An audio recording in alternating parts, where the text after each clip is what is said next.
The road to WrestleMania 35 is officially underway. My full Survivor Series review starts right now.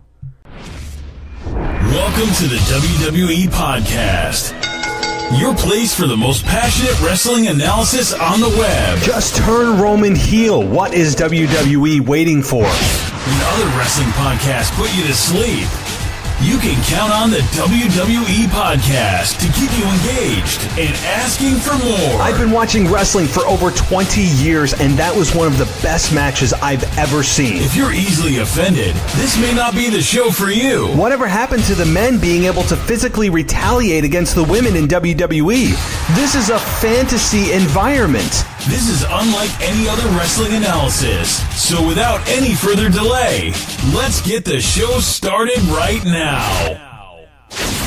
Welcome to the WWE Podcast. It is Monday, November 19th, 2018. Monday Night Raw is going on as we speak, so everything that is going to be discussed here is solely based on everything that I've seen on Sunday, last night, for Survivor Series 2018. What a show. What a show, what a show. And that's not to say that's all good things. It's not all a good reaction. If you follow me on Twitter at the WWE Podcast, by the way, you know that I gave the show a big thumbs up. And after a night of sleeping on it, thinking about it all day, I still believe that to be the case. Not that there's some low points or things that I'm scratching my head at, or the fact that this whole Raw versus SmackDown thing is made up and the points don't matter. I mean, it's really the whose line is it anyway rules.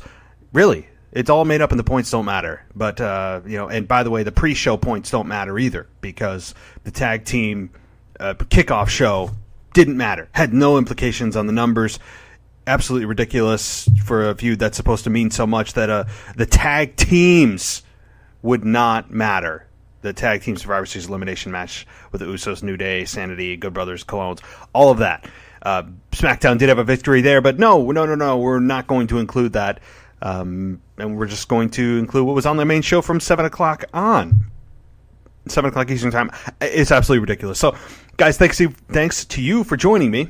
I'm all hyped up today. It was a show that it got me going, and got me going in a good way for the most part.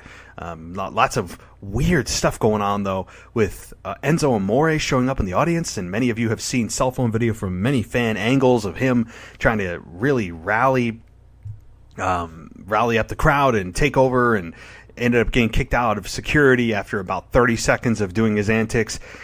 Bizarre. Kind of sad, too.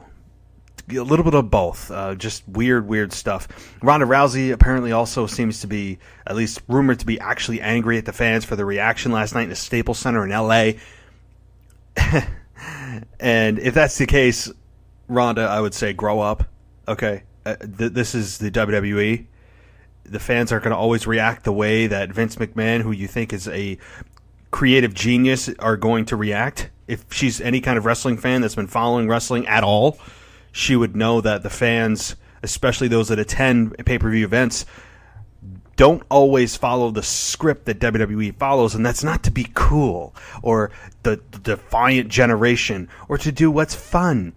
Fans react passionately when it's legitimate passion. They don't just do what's cool in unison out of spontaneity, because that would be almost impossible that everybody just decides at the exact same time without looking at their neighbor to decide if it's cool or not to do. Instead of just reacting, out of their own hearts and brains and the emotion of the moment. So that should tell you something when people always try to tell you they're just booing Roman Reigns because it's cool, or they're just cheering for the heel because it's cool. No. That's not the case. Nobody, actually I shouldn't say nobody, that's a little bit of an over-exaggeration. And I am jumping around a bit, but things that are popping in my head that I have been trying to get out of my head and into your ears today has really, the biggest talking points coming out are really two items. One is the Ronda Rousey Charlotte match, which... And I'm going to start there. Instead of going up the card, I was going to start with the pre-show and go with every match as it happened in sequential order. But let me start with Ronda Rousey and Charlotte.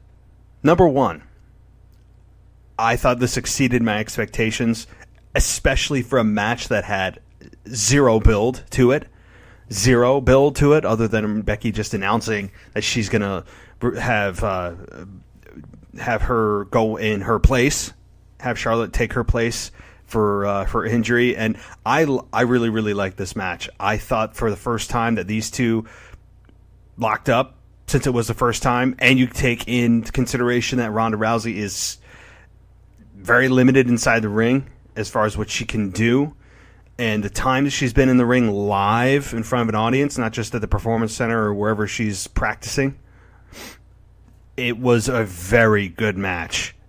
Kick-ass match. Stone Cold said that pro wrestling is back. Well, I don't know if that match defined that pro wrestling's back. To me, pro wrestling's back when you take out the constant, transparent nonsense that WWE does all the time to make themselves remind fans that they are fake, right? That they're entertainment. Then pro wrestling's back when it stops feeling so damn scripted and the promos feel organic and you're not looking like you're watching people who are trying to remember their lines. Okay, then wrestling's back. But if he's talking about from an in-ring perspective of having a physical badass match that looked real and engaged you and really it kept you watching, kept you wondering what's happening next. It didn't feel like it ran too long. Yes, then Stone Cold would be correct, because I'm sure my opinion outweighs his, right? Yes, in my opinion, that is correct. And this was physical. It was nasty, especially after. You know what? Before we'll get to the turn. Prior to the turn, these two had very good chemistry. And as I said, Ronda seems to be years ahead of where anybody would be normally in her position. The physicality was nice. Really good to see. The fans were engaged. And right from the beginning, they were booing Charlotte. I would say it was about 80-20 against Charlotte, or for Charlotte, I should say, against Ronda. And that was telling right from the beginning. And it's surprising to me, because people were booing and rebelling that they couldn't see Becky, so they're going to boo Ronda?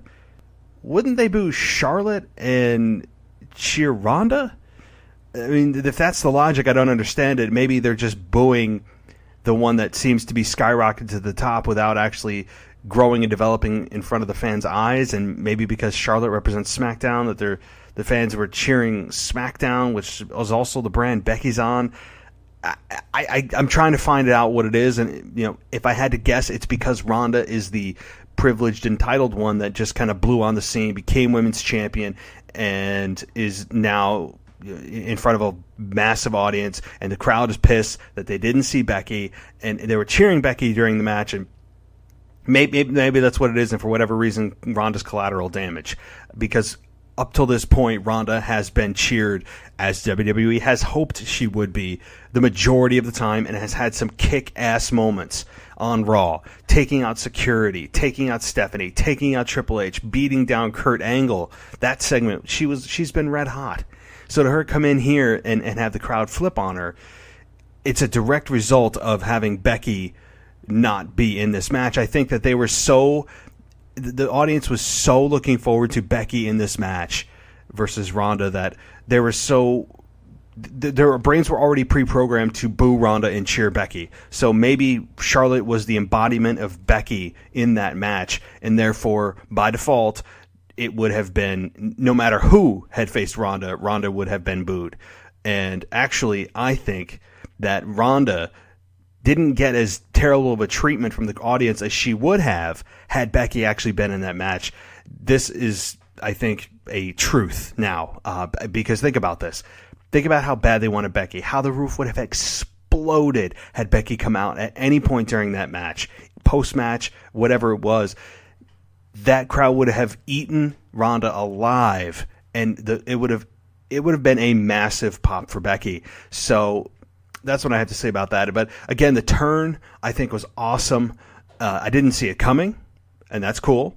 It was a vicious beatdown. The welts on Ronda, the head shot on the chair, which you don't see that. I mean, natural selection on the chair. That was a chair shot. I mean, Ronda took that flush. And that was hard to see. But cool, because you don't see that often. Ronda was a badass last night. Really, there's nothing I can say negative about Ronda, nor am I trying to search for one. She got beat up, and she took a beating, and she's probably sore as hell today. And it's clear, and it muddies the water, but in a weird way, in a weirdly good way, because you have Charlotte turn similar to the way Becky turned at SummerSlam, and Becky got absolutely cheered, and she's been on a legendary hot streak since that time. Charlotte, quote, turns heel, and I believe the audience was expecting, or the WWE Creative was expecting Charlotte to be booed for this, but she got a very similar reaction to Becky at SummerSlam. The crowd was behind her, no matter what she did to Ronda, how brutal it was, or sore loser type it was, or heelish it was. The crowd was eating Ronda alive and supporting Charlotte. And so they turned Charlotte heel, but I have a feeling she's going to still be cheered. They turned Becky heel, but she's being cheered. You also have Nia Jax, who is now the ultimate heel, being booed to hell. And I think that's, and I'll get to that match in a moment, but she is red hot heat right now. It's a very good thing for her career, regardless of the punch heard around the world that broke Becky's face and took her out of this match. So now you have Ronda, who is slated to face Nia Jax, and I believe Ronda will be cheered in that, so I think there's no better place for Ronda to recover and rebound from the crowd reaction from Survivor Series than to face the number one top heel possibly in the company, when you think male or female, in Nia Jax. So that's a good place to start for Ronda to repair, regroup, and a safe place to land for her next opponent. But you have these two lingering opponents on SmackDown Live in Becky and Charlotte. And both of them, I think, are now, I think Becky is still hotter than Charlotte, no question. But Charlotte has turned the corner, and I just don't know where they're going. Do Becky and Charlotte team up? I think that's a bad idea. I don't want to see Charlotte. I don't want to see Charlotte being any, and nobody should try to be like Becky Lynch. Becky Lynch did something and has become something that you haven't seen in years. So if they're trying to duplicate a Becky persona with Charlotte right now, and I could change my tune, but I don't want it to dilute what Becky has become. That's what I'm afraid of. So we'll have to see where they go with that. But right now, I mean, this is a hell of an interesting, really just foursome here with Nia, Ronda, Becky, and Charlotte. And yes, it's Survivor Series is the only time that SmackDown and Raw go head to head. Nonsense. You think there's not going to be a Becky versus Charlotte, or a Becky versus Ronda, or Charlotte versus Ronda ever happening again? You're out of your mind if you don't think that. So that's why this is the official road to WrestleMania, because in some combination, these three, and I hope it's not a triple threat. I really do, because to me, WrestleMania is reserved for one-on-ones and one-on-ones only. And that's, to me, at least in my mind, where I really feel that big one-on-ones belong, not triple threats. I know WWE is in love with triple threats, and I just wouldn't do it. But we'll see. These three are on fire. The women's division has never, ever, ever, ever been hotter. And it's amazing right now that what's exciting me the most is to watch WWE, to see what Becky Lynch, Charlotte, and Ronda do, and even Nia Jax at this point. So it's a hell of a time to be a wrestling fan. It's an awesome time to be a wrestling fan. So let's get to that women's elimination match, which was Nia, Sasha, Bayley, Mickie James, Tamina, Asuka, Carmella, Naomi, Sonya Deville, and who was the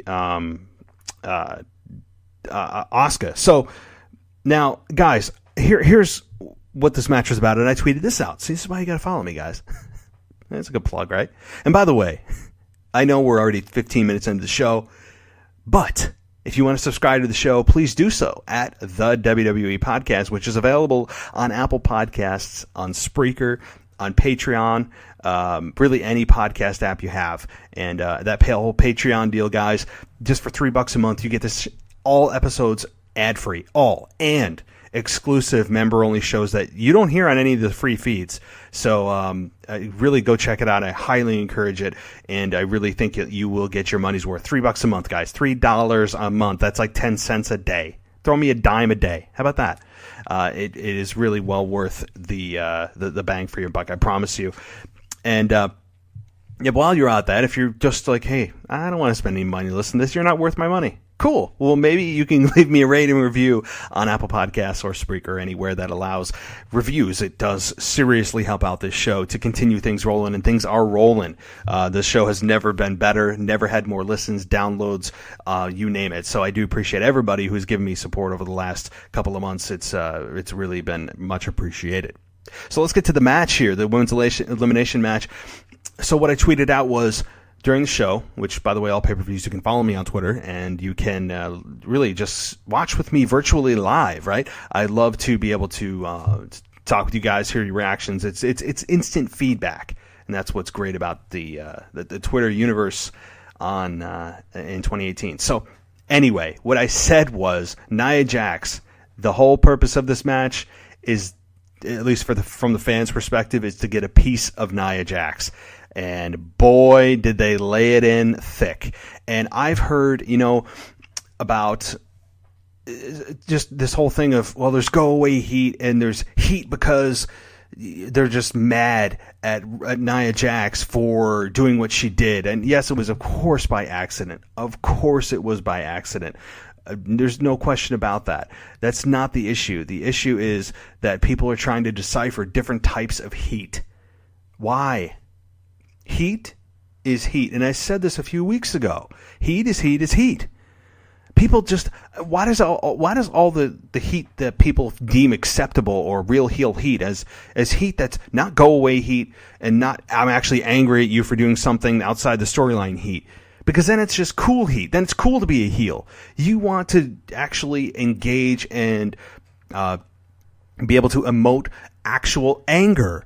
And that's what WWE has accidentally stepped into. And boy, has WWE stepped into a lot of stuff accidentally over the last month. And this is what they've done here. Nia Jax, with the punch heard around the world, and everybody ripping Nia on Twitter. You know what they did? You know what Ronda did? Or you know what Nia did? Owned it. They owned it. And props to her. Am I actually angry at Nia Jax? A little bit, yeah.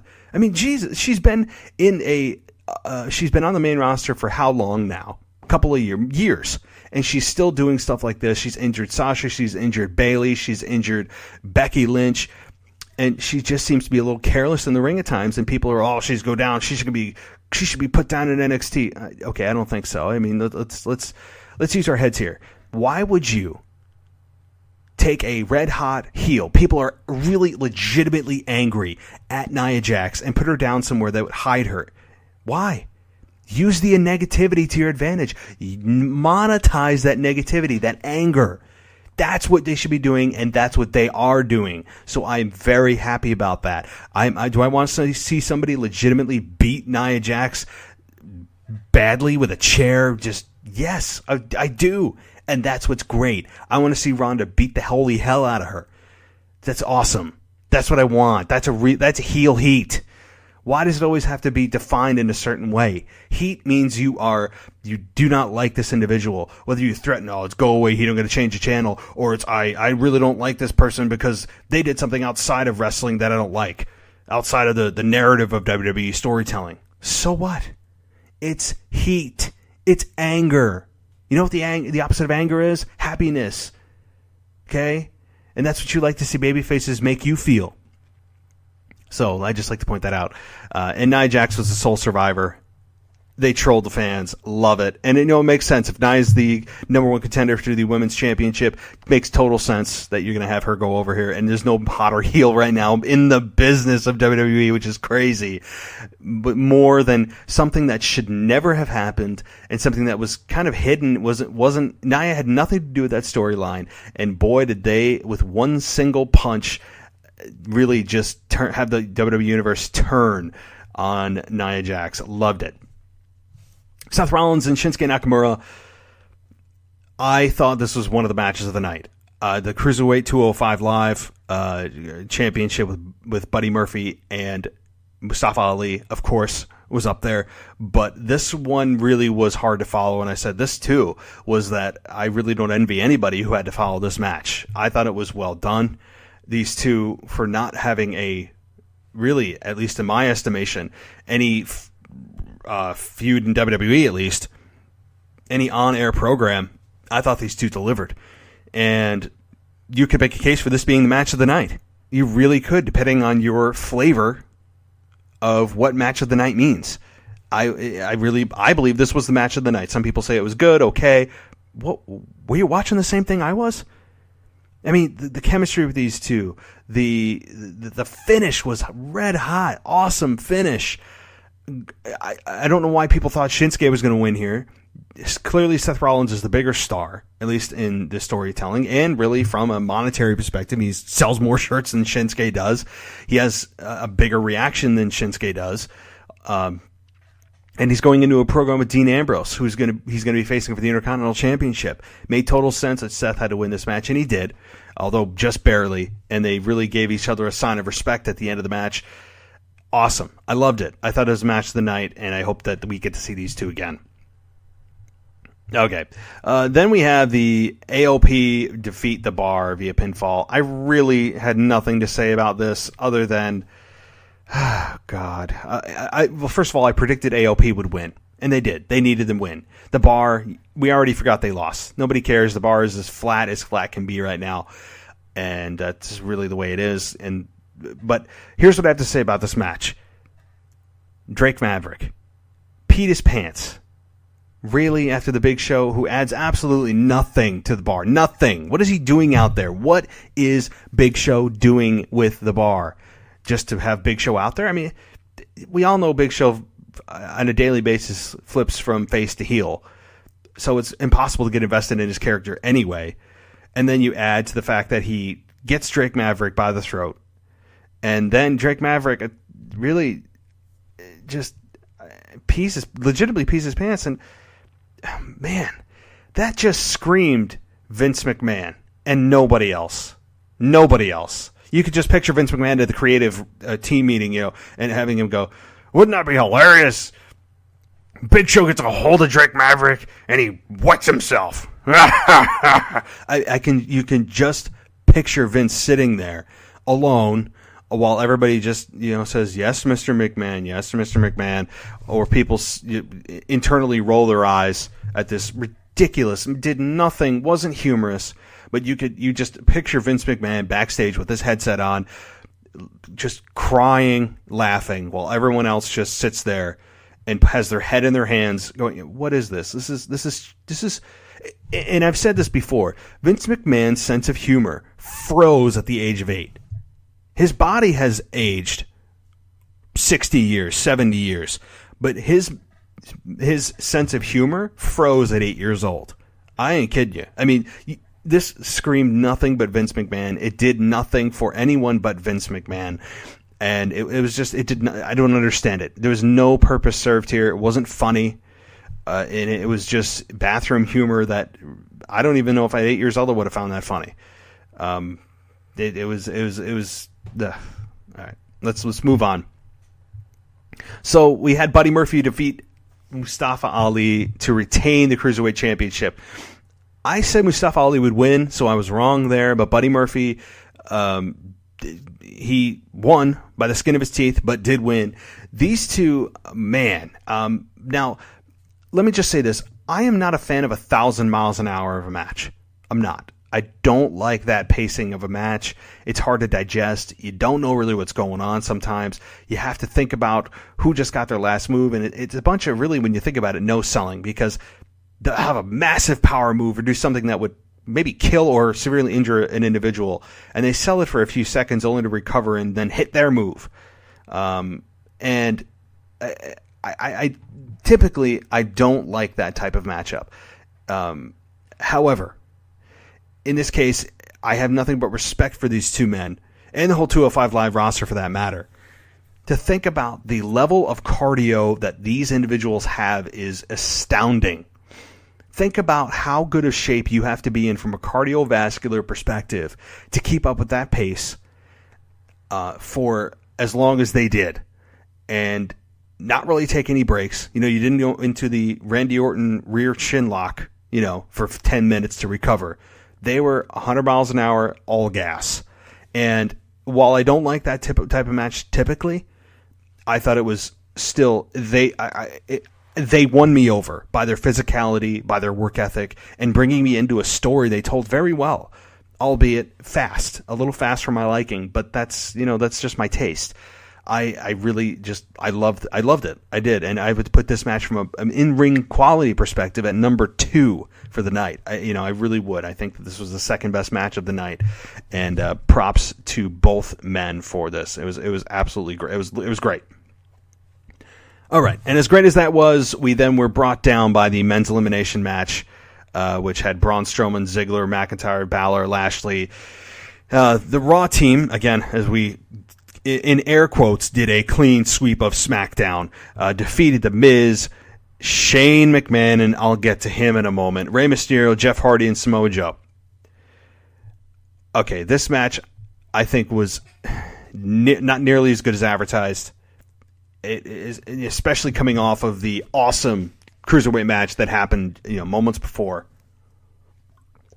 And you had not only that, but the Raw team couldn't get along. And then you had Shane McMahon, the lone survivor. And Shane McMahon winning the WWE World Cup, I know, under just ridiculous circumstances. And the trophy in itself meant nothing. And when you even trace it back further, Shane McMahon has faced Kevin Owens. Shane McMahon has faced The Undertaker at WrestleMania. Shane McMahon has faced AJ Styles at WrestleMania. I mean, the list goes on, and I don't understand the end game here with WWE, what they're trying to do. Are they trying to slowly turn Shane heel naturally? Because he's already halfway there. It makes no sense. What's the end game? What's the end game here? Shane McMahon is not the future of anything. Nothing. I don't care if he's a special referee for things. That's fine with me. Occasionally a special referee, he can take a hell of a bump. So that's fine with me. But this whole Shane McMahon story they're telling is that he can stand toe-to-toe with The Undertaker at WrestleMania. That he can stand toe-to-toe with the best in the world, literally, not just a trophy, a made-up trophy. Literally the best in the world with AJ Styles. That he can stand toe-to-toe with him. Or Kevin Owens in the Hell in a Cell match that they had this past year. It's just ridiculous. And not to mention, Shane was also in last year's Survivor Series elimination match. And this year, the sole survivor. And he ended up getting, he ended up getting squashed by Strowman, who pinned, I think, 3 individuals with his running power slam. And you had Lashley and Strowman and Drew McIntyre, who was going to be money, all standing there. And Shane just gets pinned. And that's the end of that. I don't get it. I don't understand this and this whole SmackDown versus Raw thing. Anyway, we all know it's just nonsense, of course. This has been well documented and really just said ad nauseum, not just by myself, but a zillion other wrestling podcasts out there, right? And to just see these, it's really just Shane versus Stephanie, and who can say I beat you at Survivor Series. That's literally all this is about. To win over their father's love in a storyline perspective. I mean, it's just ridiculous. It's ridiculous. So, and again, but I don't know what they're doing with Shane. I have no idea what they're doing with Shane. It's getting very. Now I'm starting to really just regret, or that's not the word I'm looking for, but just despise Shane. I'm starting to a little bit. I'm starting to just really not want to see Shane, because it's getting to the point of you have all this talent on your roster, but this 55-year-old man is going to be, well, not 55, he's probably 50. Come out there and stand toe-to-toe with these guys? Really? Really? I don't know. It's starting to really, really wear on me, and I digress. Okay. Then, obviously, I talked about Charlotte and Rousey, so we'll continue on to the Brock Lesnar versus Daniel Bryan matchup. Now, there's been speculation, and it's been reported, that AJ Styles is in contract negotiations with the WWE right now, and that Styles wants to cut down on the number of dates that he works for WWE Apparently, they're offering him a 3 or 5 year deal, and he wants to work less dates to be more home, more with his family. And if WWE doesn't take this, and I think that at the end of the day, WWE will come to terms with AJ Styles, who I think has a lot of negotiating power in WWE, that they are foolish. Number one, okay, he works less dates, which, I bring in less revenue. I can't put his name on the live events as the main event. I can't put him. That's fine. You know why? Number one, it gives other individuals time to shine. He doesn't have to be the main event of everything. The guy is not also very young. He is at the latter stages of his career, just at the tail end of his prime, I believe. Number two, you extend the life of AJ Styles by not having him work all these house shows and live events, right? You could have him just television only on the Randy Orton schedule. It extends the life of your stars. And it also obviously gives the man more time with his family, which I think is well-deserved after him being in New Japan for how many years and being away from his family all these years. And the WWE schedule, while it is mainly based in the United States as far as their travel schedule goes, is not exactly a easy, you're at home a lot schedule, regardless that even if they're traveling around the United States, they're just barely home. Maybe they have one off day a week at best. Probably sometimes none in AJ Styles' case if you're at that level, being the WWE champion. So maybe that's possibly the reason for him dropping the belt on SmackDown Live last week.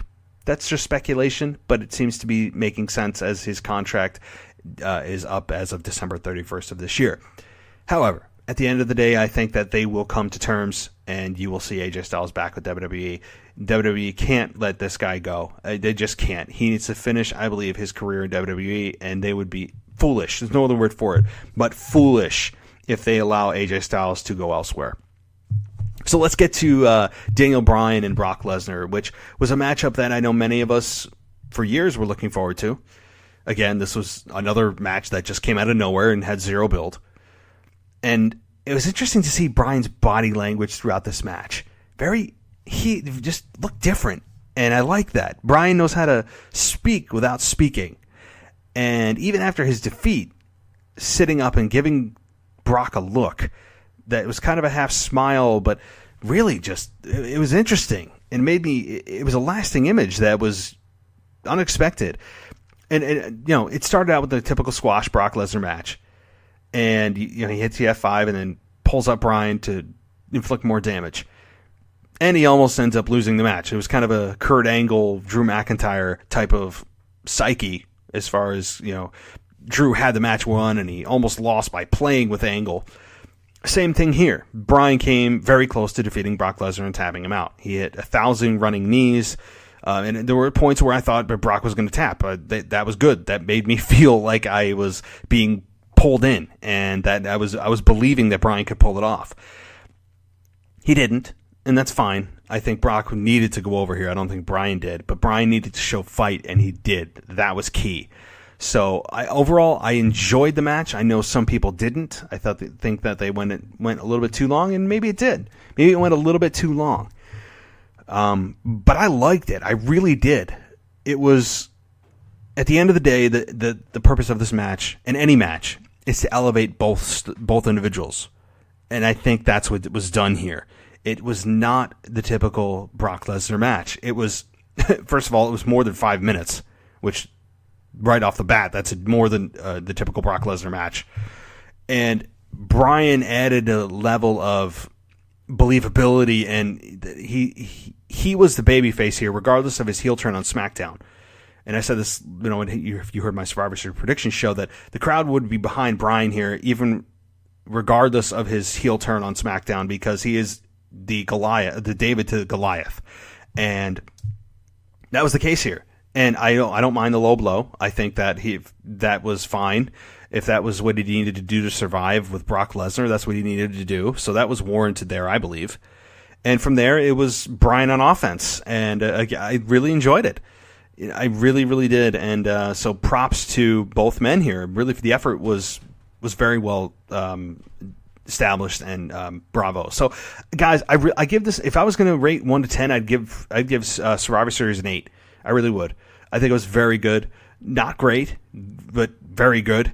It was there's a lot to talk about, a lot of talking points. Clearly, number one, I believe, was Charlotte's, quote, turn. Now, whether we don't exactly know what turn that is. I don't know if it's a heel or babyface, but I don't know if WWE even knows how to turn somebody successfully heel anymore, if that was the goal. And I believe still that was the goal. They're 0 for 2 in turning people heel, but they're 2 for 2 in getting people over as far when they try to turn them heel. So, man, there's been a lot of heel turns. How many heel turns has there been this year? It's been crazy. I might want to say that I mentioned this too. Samoa Joe getting eliminated in about 30 seconds. And I know it's from Drew McIntyre, who is clearly on the radar for the next massive push. Really? I mean, this guy remember when he came in as Triple H's heavy? And we were all clamoring for, oh my God, remember, what if Brock versus Samoa Joe? Wouldn't that be awesome? And they finally met, and Joe came within an inch of beating Brock, as everybody seems to do at some point, but they never quite get the job done. And Joe basically said that, Lesnar, you didn't beat me, you escaped me. Awesome line. I loved that, too. Making the trade to SmackDown, and everybody believed that, after their three or four or five matches that he had with AJ Styles for the WWE Championship, that eventually Joe would go over and we'd see a long, prolonged Samoa Joe title run, to Survivor Series being the first man eliminated in 30 seconds. Now, your career is not defined by one night, but it does tell me the direction WWE is going. And can Joe get hot again and re-educate the fans and establish himself again? Of course he can. But this just speaks volumes to where WWE is headed. And that's concerning if you're a Samoa Joe fan. I'm a Samoa Joe fan. The Staples Center seem to be Samoa Joe fans. Twitter seem to be Samoa Joe fans. So all the internet smarks seem to be Samoa Joe fans. But it's just amazing the fall from grace from where Samoa Joe was to where he is now. It's amazing. It's amazing. So, but that's what I have to say, guys. And it was a very good show. I'm looking forward to watching Raw again. I watch Hulu, the Hulu version, so I'm not watching Raw as we speak. There's probably things going on that you're saying, hey, he's not addressing this and he's not talking about this, because I'm not watching. I will see it tomorrow, and then I'll watch SmackDown on Wednesday. So I'm off by a day. So that's why you don't see me tweeting during live shows, because I can't. I watch the delayed version. So, guys, I do want to thank you for joining me. Please follow me on Twitter. Please rate and review me on Apple Podcasts and on Spreaker, and also on Patreon. If you want to get yourself on the show, or even just have me direct an entire show over one single topic, you decide. There's levels of tier Patreonism that you can join there and sign up for, and it's a blast. I'm really looking forward to working with those of you who are interested in doing that and building a fan base and all of that. This is just a blast. I really enjoy working with you guys. And, if you're interested in coming on the show, hey, Patreon is a great way to do it. The link is in my Twitter profile if you don't know how to spell it or forget the address. It's patreon.com/WWE podcast. And also, if you guys haven't checked out my latest couple of shows, obviously I had my Survivor Series review show, which is kind of now irrelevant unless you want to see how right or wrong I was on specific matches. And also, I had a great conversation with James Ludeman, who was a Twitter follower, and we just struck up a conversation and brought him on the show. And it's one of those things that you lose track of time when you talk to a fellow wrestling fan who's just as passionate as you. You lose track of time, and you could talk for hours and hours. It's about a 45-minute conversation with him, and we talked about everything from nostalgia to today's product, to, at the time, the Becky Lynch being pulled out of the match and what that means, and WrestleMania implications. It was just a great time. So if you get a chance, take a listen to that as well. So, guys, I want to thank you, and as always, I'll talk to you next time.